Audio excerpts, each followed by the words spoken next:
کمل اس جوں کے لیے بھی بولا جاتا ہے جو انسان کے بالوں اور کپڑوں میں پیدا ہو جاتی ہے، اور اس کیڑے کو بھی کہتے ہیں جو گلے میں لگ جاتا ہے، جسے گھن بھی کہتے ہیں۔ کمل کا یہ عذاب ممکن ہے کہ دونوں اقسام کے کیڑوں پر مشتمل ہو کہ گلوں میں گھن لگ گیا اور انسانوں کے بدن اور کپڑوں میں جوؤں کا طوفان امڈ آیا ہو۔ اس گھن نے گلوں کا حال ایسا کر دیا کہ 10 سیر گھیوں پیسنے کے لیے نکالتے تو اس میں 3 سیر آٹا بھی نہ نکلتا، اور جوؤں نے ان کے بال، پلکیں اور بھویں تک کھا لیں۔ آخر ایک بار پھر قوم فرعون بلبلا اٹھی اور حضرت موسیٰ سے فریاد کی کہ اب کی مرتبہ ہم ہرگز وعدے سے نہ پھریں گے، آپ دعا کریں۔ حضرت موسیٰ کی دعا سے یہ عذاب بھی ٹل گیا، مگر وہ کہاں عہد پورا کرتے۔ پھر عافیت ملتے ہی سب کچھ بھول گئے اور منکر ہو گئے۔ پھر بھی ان کو 1 ماہ کی مہلت دی گئی، مگر اس مہلت سے بھی کوئی فائدہ نہیں اٹھایا، تو ان پر چوتھا عذاب مینڈکوں کا مسلط کر دیا گیا، اور ان کے گھروں میں اس کثرت سے مینڈک پیدا ہو گئے کہ جہاں بیٹھتے مینڈکوں کا ڈھیر لگ جاتا، سوتے لیٹتے تو سارا بدن ان سے دب جاتا، کروٹ لینا ناممکن ہو جاتا۔ پکتی ہوئی ہنڈیا میں، رکھے ہوئے کھانے میں، آٹے میں، غرض ہر چیز میں مینڈک بھر جاتے۔ اس عذاب سے عاجز آ کر سب رونے لگے اور پہلے سے پختہ وعدوں کے ساتھ معاہدہ کیا، تو پھر حضرت موسیٰ کی دعا سے یہ عذاب بھی رفع ہو گیا۔ اس عذاب سے نجات پا کر یہ پھر اپنی ہٹ درمی پر جم گئے اور کہنے لگے کہ اب تو ہمیں اور بھی یقین ہو گیا کہ موسیٰ بہت بڑے جادوگر ہیں، اور یہ سب ان کے جادو کے کرشمے ہیں، یہ رسول نبی کچھ بھی نہیں۔ اللہ تعالیٰ نے پھر 1 ماہ کی مہلت عطا فرمائی، مگر اس مہلت سے بھی فائدہ نہ اٹھایا، تو 5واں عذاب خون کا مسلط کر دیا گیا کہ ان کے ہر کھانے اور پینے کی چیز خون بن گئی۔ کنویں سے، حوض سے، جہاں کہیں سے پانی نکالتے خون بن جاتا، کھانا پکانے کے لیے رکھتے تو وہ خون بن جاتا۔ ان سب عذابوں میں حضرت موسیٰ کا یہ معجزہ مسلسل تھا کہ ہر عذاب سے اسرائیلی بالکل مامون اور محفوظ تھے۔ خون کے عذاب کے وقت قوم فرعون کے لوگوں نے بنی اسرائیل کے گھروں سے پانی مانگا، جب وہ ان کے ہاتھ میں گیا تو خون بن گیا۔ ایک ہی دسترخوان پر بیٹھ کر قبطی اور اسرائیلی کھانا کھاتے تو جو لقمہ اسرائیلی اٹھاتا وہ اپنی اصلی حالت میں ہوتا، اور جو لقمہ یا پانی کا گھونٹ قبطی کے منہ میں جاتا وہ خون بن جاتا۔ یہ عذاب بھی 7 روز رہا، بالآخر پھر وعدے کیے، دعا کی گئی اور عذاب پھر ہٹ گیا، مگر یہ لوگ اپنی گمراہی پر قائم رہے۔ اسی کو قرآن کریم نے فرمایا، ان لوگوں نے تکبر سے کام لیا اور یہ لوگ بڑے عادی مجرم تھے۔ بعد کی آیت میں رجز کے نام سے ایک چھٹے عذاب کا ذکر آیا ہے۔ یہ لفظ اکثر طاعون کے لیے بولا جاتا ہے اور چیچک وغیرہ جیسے وبائی امراض کے لیے بھی استعمال ہوتا ہے۔ تفسیری روایات میں ہے کہ ان لوگوں پر طاعون کی وبا مسلط کر دی گئی جس میں ان کے 70,000 آدمی ہلاک ہوئے۔ ان لوگوں نے پھر فریاد کی اور دعا کرنے پر یہ عذاب ہٹا، اور پھر بددستور ان لوگوں نے عہد شکنی کی۔ اتنی مسلسل آزمائشوں اور مہلتوں کے بعد جب ان میں کوئی احساس پیدا نہ ہوا تو آخری عذاب آ گیا کہ سب کے سب اپنے مکان، زمینیں، سامان چھوڑ کر موسیٰ کے تعاقب میں نکلے اور بحیرہ احمر کا لقمہ بن گئے۔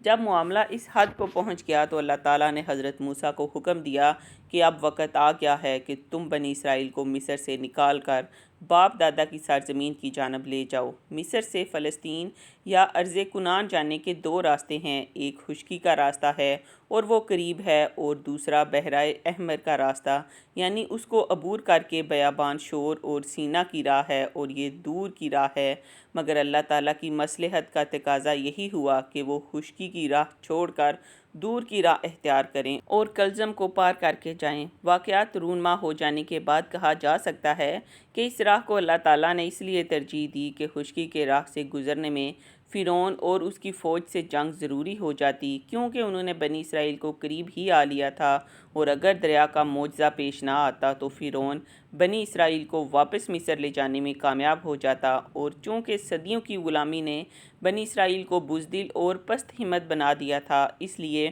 وہ خوف اور رعب کی وجہ سے کسی طرح فرعون کے ساتھ جنگ پر آمادہ نہ ہوتے۔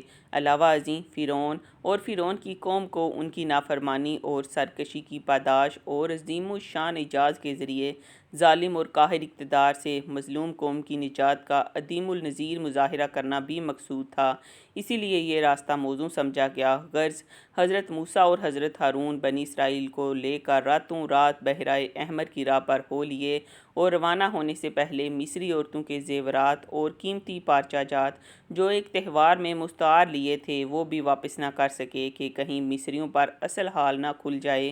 ادھر پرچہ نویسیوں نے فرعون کو اطلاع دی کہ بنی اسرائیل مصر سے فرار ہونے کے لیے شہروں سے نکل گئے ہیں۔ فرعون نے اسی وقت ایک زبردست فوج کو ساتھ لیا اور رامسی سے نکل کر ان کا تعاقب کیا اور صبح ہونے سے پہلے ان کے سر پر جا پہنچا۔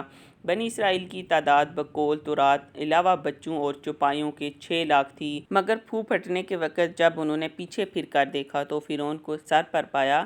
گھبرا کر کہنے لگے، کیا مصر میں قبریں نہ تھیں جو تو ہم کو مرنے کے لیے بیابان میں لے آیا ہے؟ تو نے ہم سے یہ کیا کیا کہ ہم کو مصر سے نکال لایا؟ کیا ہم تجھ سے مصر میں یہ بات نہ کہتے تھے کہ ہم کو رہنے دے کہ ہم مصریوں کی خدمت کریں، کیونکہ ہمارے لیے مصریوں کی خدمت کرنا بیابان میں مرنے سے بہتر ہوتا؟ حضرت موسیٰ نے ان کو تسلی دی اور فرمایا، خوف نہ کرو، خدا کا وعدہ سچا ہے، وہ تم کو نجات دے گا اور تم ہی کامیاب ہوگے۔ اور پھر اللہ کے حضور دعا گو ہوئے۔ اللہ نے حضرت موسیٰ کو حکم دیا کہ اپنی لاٹھی کو پانی پر مارو تاکہ پانی پھٹ کر بیچ میں راستہ نکل آئے۔ چنانچہ موسیٰ علیہ السلام نے ایسا ہی کیا۔ جب انہوں نے کلزم پر اپنا عصا مارا تو پانی پھٹ کر دونوں جانب 2 پہاڑوں کی طرح کھڑا ہو گیا اور بیچ میں راستہ نکل آیا، اور حضرت موسیٰ کے حکم سے تمام بنی اسرائیل اس میں اتر گئے اور خشک زمین کی طرح اس سے پار ہو گئے۔ فرعون نے یہ دیکھا تو اپنی قوم سے مخاطب ہو کر کہنے لگا، یہ میری کرشمہ سازی ہے کہ بنی اسرائیل کو تم جا پکڑو، لہٰذا بڑھے چلو۔ چنانچہ فرعون اور اس کا تمام لشکر بنی اسرائیل کے پیچھے اسی راستے پر اتر گئے۔ لیکن اللہ تعالیٰ کی کرشمہ سازی دیکھیے کہ جب بنی اسرائیل کا ہر فرد دوسرے کنارہ پر سلامتی کے ساتھ پہنچ گیا تو پانی بحکم الہی پھر اپنی اصلی حالت پر آ گیا اور فرعون اور اس کا تمام لشکر جو ابھی درمیان میں ہی تھا غرق ہو گیا۔ جب فرعون غرق ہونے لگا اور ملائکہ عذاب سامنے نظر آنے لگے تو پکار کر کہنے لگا، میں اسی ایک واحد ہستی اللہ پر ایمان لاتا ہوں جس پر بنی اسرائیل ایمان لائے، اور میں فرما برداروں میں سے ہوں۔ مگر یہ ایمان چونکہ حقیقی ایمان نہ تھا بلکہ گزشتہ فریب کاریوں کی طرح نجات حاصل کرنے کے لیے یہ بھی ایک مجتربانہ بات تھی، اس لیے خدا کی طرف سے یہ جواب ملا۔ اب یہ کہہ رہا ہے، حالانکہ اس سے پہلے جو اقرار کا وقت تھا اس میں انکار اور حلاف ہی کرتا رہا، اور در حقیقت تو جھوٹوں میں سے تھا۔ یعنی خدا کو خوب معلوم ہے کہ تو مسلمین میں سے نہیں بلکہ مفسدین میں سے ہے۔ در حقیقت فرعون کی یہ پکار ایسی پکار تھی جو ایمان لانے اور یقین حاصل کرنے کے لیے نہیں بلکہ عذاب الہی کا مشاہدہ کرنے کے بعد اضطراری اور بے اختیاری کی حالت میں نکلتی ہے، اور مشاہدہ عذاب کے وقت اس کی یہ صدائے ایمان اور یقین حضرت موسیٰ کی اس دعا کا نتیجہ تھی۔ پس یہ اس وقت تک ایمان نہ لائیں جب تک اپنی ہلاکت اور عذاب کو آنکھوں سے نہ دیکھ لیں۔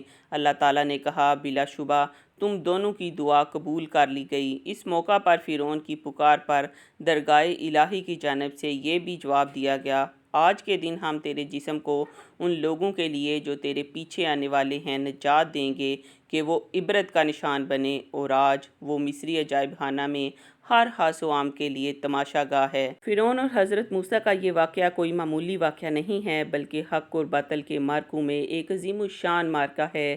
ایک جانب غرور، جبر و ظلم اور قہرمانیت اور انانیت کی ذلت اور رسوائی ہے تو دوسری جانب مظلومیت، خدا پرستی اور صبر و استقامت کی فتح اور کامرانی کا عجیب و غریب مرکہ۔ اس لیے اللہ تعالیٰ نے فرعون اور قوم فرعون کی ہلاکت کے بعد عبرت اور بصیرت کے لیے اس طرف بھی توجہ دلائی ہے کہ اس قسم کے لوگوں کے لیے آخرت اور سرمدی اور ابدی زندگی میں کس قدر سخت عذاب اور خدا کی پھٹکار کے کیسے عبرتناک سامان مہیا ہیں، تاکہ تمام لوگ ان کا مطالعہ کریں اور ان برے اعمال سے خود کو بھی بچائیں اور دوسروں کو بھی بچنے کی ترغیب دیں۔